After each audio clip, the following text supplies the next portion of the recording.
بسم الله الرحمن الرحيم. اللهم صل على سيدنا ومولانا محمد صاحب التاج والمعراج والبراق والعلم، دافع البلاء والوباء والقحط والمرض والعلم، اسمه مكتوب مرفوع مشفوع منقوش في اللوح والقلم، سيد العرب والعجم، اسمه مقدس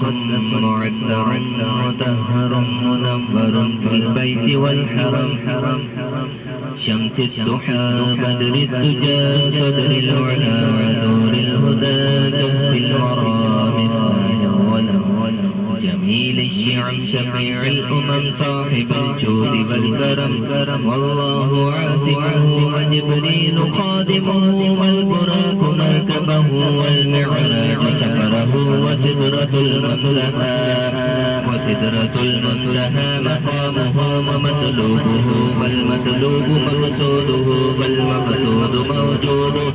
سيد المرسلين خاتم النبيين شفيع المذنبين أنيس الغريبين، رحمة للعالمين راحة العاشقين مراد المشتاقين، شمس العارفين سراج السالكين مصباح المقربين محب الفقراء والغرباء والمساكين، سيد الثقلين نبي الحرمين إمام القبلتين وسيلتنا في الدارين، صاحب قاب قوسين محبوب رب المشرقين ورب المغربين، جد الحسن والحسين مولانا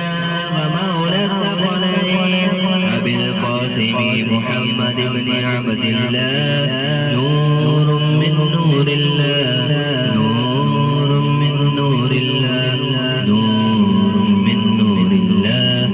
يا أيها المشتاقون بنور جماله صلوا عليه وآله وسلموا